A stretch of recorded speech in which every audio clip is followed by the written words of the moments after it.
السلام عليكم ورحمة الله وبركاته. كلهم وعن وناقص ميل كستا الدنيا ka joogtaan oo mar kale barnaamijyadeeni mowduuceena maanta waxaan ku soo qaadanaynaa sidee ayaa lagu tagi karaa dalka Canada aseesha marka laga hadlayo dalbashada dalka dalka Canada nidaamka inta badan dawladdu waxay ugu tala gashay in marka dadka ajaanibka marka dalka Canada u dhalanin ay marka ay soo dalban karaan iyagoo marka u soo guuray dalka Canada taas marka ay si rasmi ah uga shaqeysanayaan isla markaana ay ku noolaanayaan isla markaana waxa dhici karta in qofku helo deganaanshiyo marka dhalasho rasmi ah taas isla eegi doona hadii rabeedmo inaga marka eegi doona waxyaabaha marka muhiimka ah ee loo baahan yahay iyo sidoo kale dariiqada la marayo marka hababka la marayo oo marka kala gadisan isla markaana waxaan eegi doonaa waxyaabaha ku fududanaya ama ku saamaxaya ee marka aad ugu guuri karto marka aad ku degi karto ama aad uga heli kartaba fiisaha xirfadda ama dalka Canada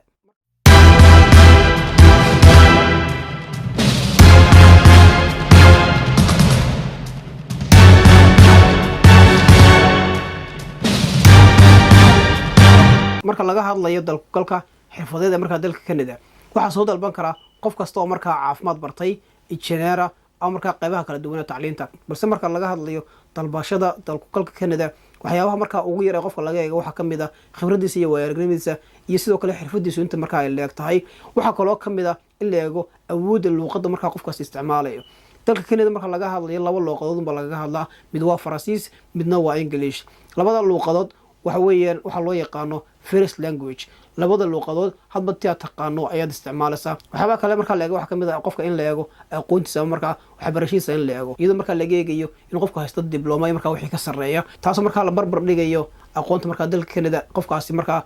heerka uu gaarsiisan yahay waxaana jira marka hay'ad qiimeysa aqoonta marka dadka marka iyagu dibadda ka imanaya taas marka eegaysa heerka marka qofkaasi uu ka gelayo marka loo qiimeeyo ama uu dhigmayo dalka marka qofka wax ku barta dalka Canada haseesha marka laga hadlayo warka wanaagsan waxa uu yahay qof kasta marka dalka dibadiisa ku soo barta Soomaaliya oo kale Soomaalida oo kale inta badan wax ku bartaan raf bay wax ku bartaan ama si adag wax ku bartaan taas waxay ka dhigan tahay in qofka Soomaaliga laga yaabo aqoon wanaagsanaado qof marka dalka hore u joogay waxyaabo inta badan qofka laga eego waxa kamid ah Soomaaliya oo kale ee ugu yar marka in qofku uu buuxiyo mashruudaha uu buuxiyo sida da'da oo kale da'da inta looga baahan yahay waan sheegi doonaa waxa kale oo kamid ah sheegnay tacliinta oo kale waxa kale oo kamid ah inuu qofkaas uu shaqo ka helo intaanu markaas soo dalban fiisaas ama dalkaas dalka Canada gudihiisa taasna waxyaabaha ama fursadaha markaas sare u sii qaadaya in marka qofku uu helo si degdeg ah dalka marka dalka Canada ama fiisii waxa kale oo kamid ah in marka qofku uu yahay qof marka deegaanka la qabsan kara si dhaqso markiiba waxa kale oo kamid ah in qofkaasi uu ka fogaado magaalooyinka waaweyn sida Toronto sidoo kale Ottawa oo kale waxa kale oo kamid ah in qofku si wacan u garanayo luqadihii marka dalka laga hadlayay sidoo sheegnay Englishta iyo sidoo kale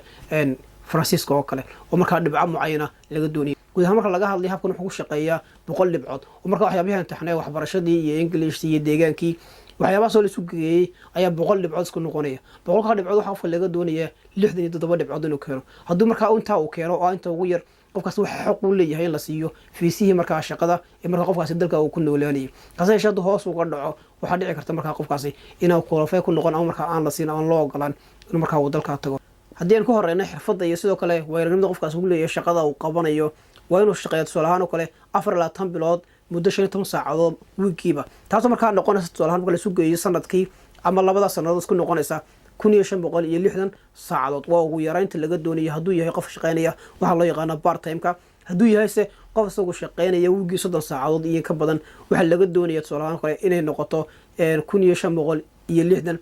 saacadood oo marka waxay u saamaxaysaa qofkaasi inuu marka uu ku gudbo marxaladda ama waxyaabaha lagu xidheeyaa khibradda iyo sidoo kale xirfadda marka qofkaasi uu leeyahay tanina marka waxa qofka u saamaxaysaa inuu ku soo dhawaado ama uu ku gudbo marka waxyaabaha lagu xidhay ama shuruudo lagu xidhay mid kamid ah marka laga hadlayo xagga luqadaha sida qoraalkii akhriskii dhageysigii iyo ku hadalkii qofka wax laga doonayo mid kasta inuu ka keeno 7 dhibcood oo guud ahaan noqonaya 40 dhibcood taas marka qofka uu saamaxayo marxaladaas ama shuruudo lagu xidhay marka uu ka gudbo Faransiiska sidoo kale waxa la yiraahdaa inuu ka keeno midkiiba 4 dhibcood taas marka iyaduna saamaxaysa ama qofku u dhaweynaysa inuu marka uu keeno shuruudii marka laga doonayo marka uu ku gudbo marxaladaas marka laga hadlayo xagga waxbarashada oo kale waa inuu qofku haystaa dibloma isla markaana uu ka baxay secondary sidoo kale iyo wixii ka sareeya marka waxbarasho sida degree iyo marka master iyo PhD haddii markaa qofka tacliintiisa wanaagsan tahay ama u dhigantaba tacliinta markaa waddanka Canada ama waxbarashada dalka Canada waxay u saamaxaysaa inuu buuxiyo shuruudda markaa xagga tacliinta ama waxbarashada qofka laga doonayo taas markaa qofka u fududeynaysa ama u saamaxaysa inuu helo dalkugalka xirfadeed ee markaa dalka Canada waxyaabaa kale markaa qofka u fududeynaya ama u saamaxaya inuu helo fiisaha ama dalkugalka dalka Canada inuu helo markaa shaqo sidaan sheegnay oo taasi markaa fursadaha qofka markaa ay sii badiso waxaa kaloo kamid ah in qofku markaa uu dalka Canada tagay sidii qoyskiisuba ay haystaan qarash ku filan si markaa ay halkaa ugu noolaan karaan oo ay awood u leeyihiin markaa fiisaha la siiyay inuu saamaxayo markaa inay shaqaystaan taasina waa mid ka mid ah waxyaabaha markaa ee qofku uu ku cadayn karo dhaqaale ahaan waxyaabaha kale markaa muhiimka ee la xuso waxaa ka mid ah inuu qofku yahay qof markaa isagu isku filan tusaalahaan kale inuu yahay qofkaasi qof shaqo helay ka hor intaanu soo dalban dalkugalka ama fiisaha dalka Canada iyo sidoo kale in qofku markuu dalka Canada tagay uu haysto fiisa markaa uu saamaxaya inuu shaqaysto taasina markaa uu dhaqaale soo galo oo markaa xagga dawladda aan waxba uga baahnayn waxyaabo inta badan ay dawladuhu ay uga cararaan markaa inay dad ay dibadda ka keensadaan taasoo ay diidayaan markaa in iyagu haddana lacag kale qofkii ay ku fangarayaan ama markaa ay siiyaan marka iyadana waa qodob muhiim ah oo qofku markaa uu saamaxaya inuu xilli hore markaa uu helo dalkugalkii si markaa uu shaqadiisa uu bilowdo isla markaana si wanaagsan markaa halkaa ugu noolaado ugu dambeyntii waxaan kusoo koobayaa 100 dhibcood ee markaa qofka looga baahan yahay ugu yaraan inuu ka keeno 67 ama 60 dhibcood kuwaas markaa qofku uu saamaxaya inuu markaa uu helo dalkugalka markaa xirfadeed ee lagaga shaqeynay dalka Canada tusaale ahaan kale marka laga hadlayo xagga luqadda sidoo sheegnay waxa qofka looga baahan yahay inuu keeno 28 dhibcood oo markaa afartii qaybood markaa ee luqadda tusaale ahaan kale marka laga hadlayo English oo kale afarta qaybood oo kala baxdo inuu midkiiba uu keeno 7 dhibcood haddii markaa qofkaasi 7 dhibcood ka yaraado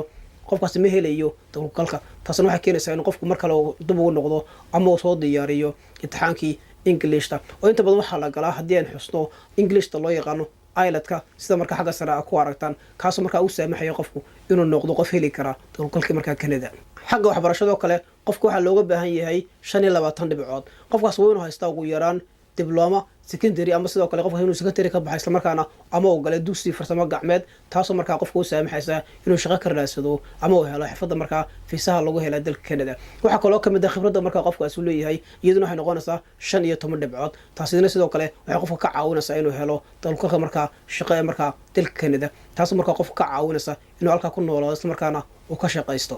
xagga khibradda markaa weerarnimada qofka markaa uu soo shaqeeyay waa 15 dhibcood tusaalahaan kale qofka hadduu hal sano shaqeeyay waa 9 dhibcood 2 sano ilaa 3 sano inta u dhaxaysa oo 12 dhibcood sidoo kale 4 sano 5 sano dhibco markaa qofka way sii korayaan ama way sii kordhiyaan iyagoo markaa gaaraya ugu dambeyn 15 dhibcood daadoo kale waxa ka mid tahay shuruudaha qofka lagu xirayo si markaa uu helo dalkugalka shaqo markaa dalka Canada haddii qofku yahay tusaalahaan kale ama ku hooseeyo 18 sanadood inta badan qofkaasi